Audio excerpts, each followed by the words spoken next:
Now, I showed you the very first slide was the image that's up on the right top corner, which is actually 4 glass beads from the top of a slow sand filter. And in the pore that's formed by those glass beads, so this is a glass bead, there's a glass bead here, there's a glass bead here, and there's one here. And then in this pore, there's this stuff that's being deposited. Now, this was a slow sand filter that didn't even have a coagulant. But what's fascinating is, like, I don't know where you would have imagined particles would be removed inside the pores that are formed by sand grains. But I would not have predicted that they would be captured at the narrowest space in the pore. But that's what appears to happen. We can see it in that photomicrograph from those sand grains. And I bet that we can think about why this must be happening. So we'll do this by looking at what happens if we take a straight tube and we run some particles through it. So here they go. And those particles that went through that tube, there was nothing that was transporting them to the surface of the tube. So if they got into the tube, they just went right through it. There was nothing that made them get closer to the tube wall and hence have an opportunity to attach. Let's take those same particles and run them through this hourglass shape. So now, when they go through that constriction, because the streamlines contract, they actually get closer to the wall.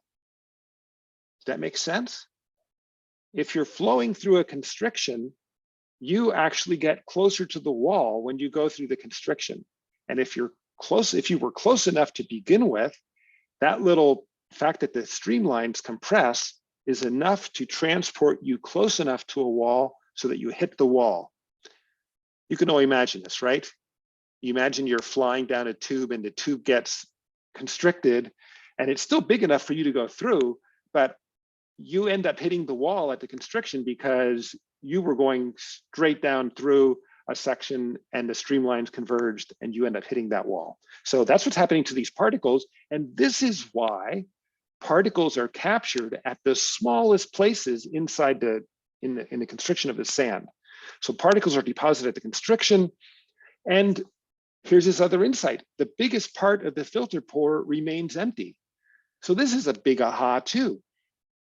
There's only this one little place inside the filter that's actually doing anything for us, and it's this constriction created by the sand grains. The majority of the pore created by the sand grains is big and open and wasted and never fills up.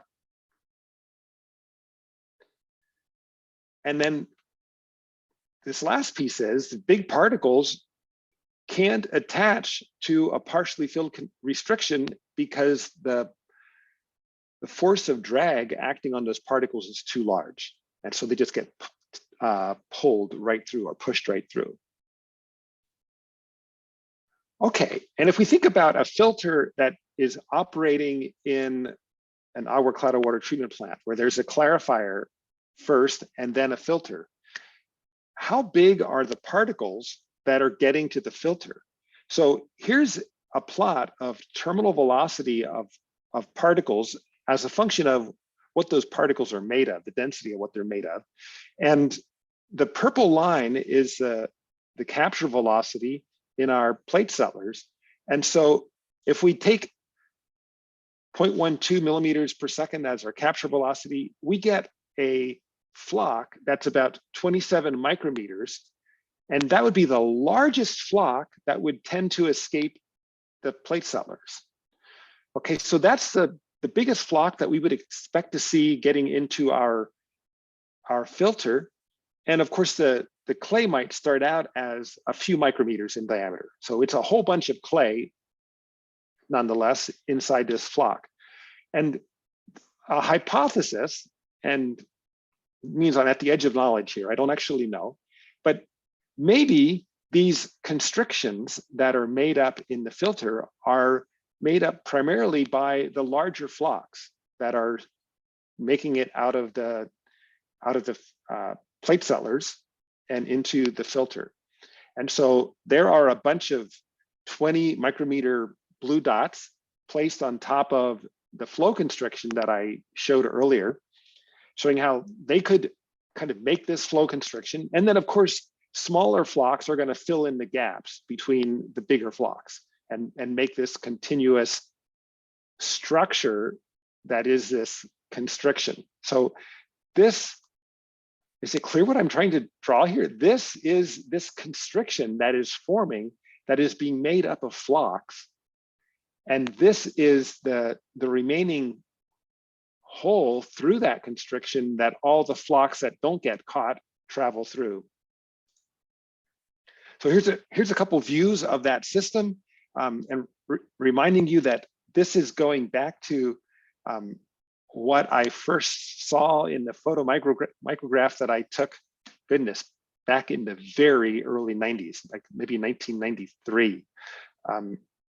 So here's this constriction. It's forming. It's tiny, but it's still large compared with a clay particle, because this is 500 micrometers up here for the size of the sand grains. And this is the size of sand grains that we use in our filters. And just emphasizing that if this red thing is flocks, that's how much of the pore gets filled with flocks. And the majority of the pore is completely empty, even though the filter is full and is beginning to shed flocks coming out the effluent. So some more thoughts about this pore. The pore that's created is an orifice, like we talked about much earlier. And that means there's going to be a minor loss associated with this pore. It might have a vena contracta, depends on what the geometry of this is, like how sharp the edges are. Because water is flowing through this orifice, it means that there's a flow expansion on the other side.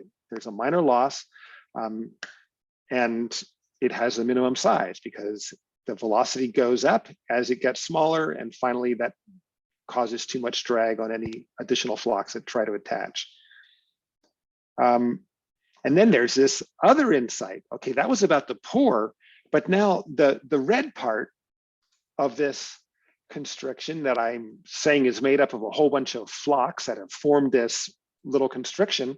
The red part is porous too. So this is harkening back to what we learned in the flock filter. Flocks are porous.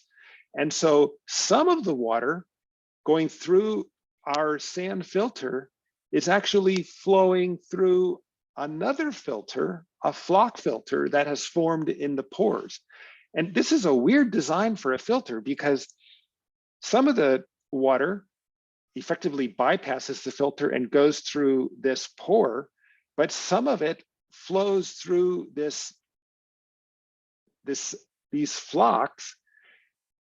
And inside those flocks, it has an opportunity to flow or to attach to a clay particle that is already a part of the flock. So it can attach to another particle inside the flock and be removed that way, just like the flock filters work. If that's happening, and I strongly suspect it is, then the red part, this flock filter, becomes less porous over time. And that could be the reason why head loss continues to increase slowly, even after the filter is shedding particles, because all the pores have these constrictions in them. And we've also taken a filter. My students have taken a filter, they've loaded it with particles, the experiments that I showed you, and then at the end, they didn't add any more particles, and they reduced the flow rate through the filter, and they continued to measure the head loss. And so they measured head loss as a function of flow rate. And if the filter was just porous media, just sand, you would expect that the head loss would increase linearly with flow. And that's what you would find with a clean filter. But with this filter that was loaded with all these constrictions, there was a nonlinear term. There was a V squared term, which means that these flow constrictions each have a little flow expansion where there's a V squared kinetic energy term that's being lost ultimately to viscosity in the next pore.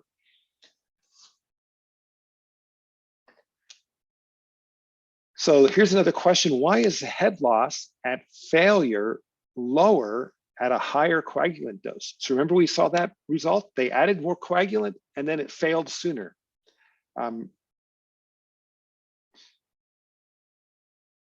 So if we assume that most of the filter pores had formed constrictions at breakthrough, then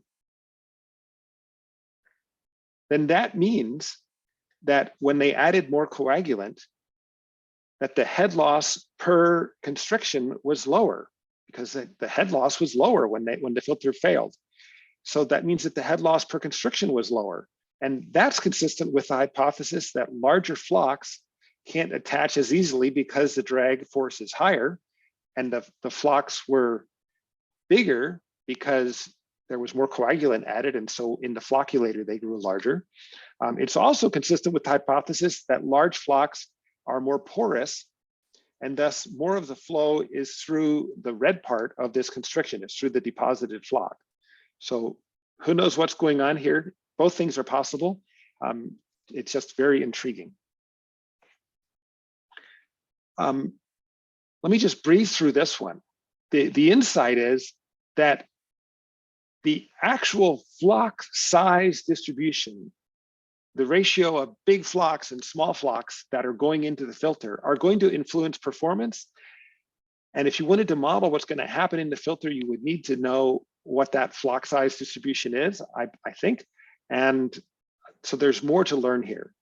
We don't yet have nice models that clearly describe what's going on inside these filters.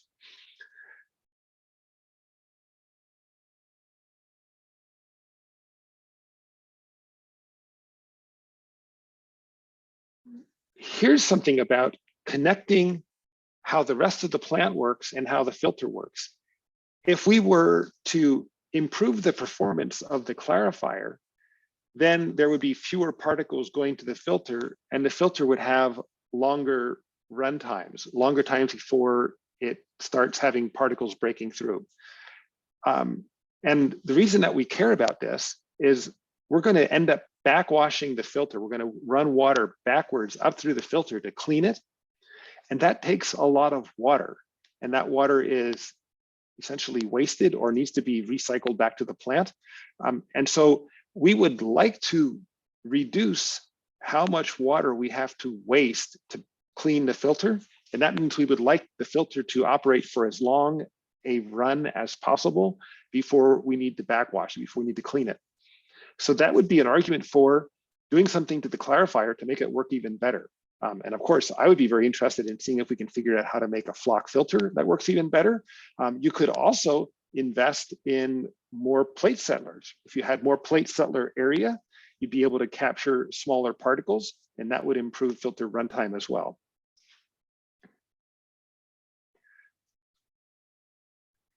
This is a mystery. If you go to a water treatment plant and ask them, what do they have inside their filter? Most or many water treatment plants have anthracite on top of sand. And we'll talk more about how that will work maybe on Thursday. But the reason that they like the anthracite is that the anthracite is larger in size, and they find that they get less head loss development as a function of the particles that they're capturing. And so they can effectively capture more particles in that filter with lots of anthracite in it.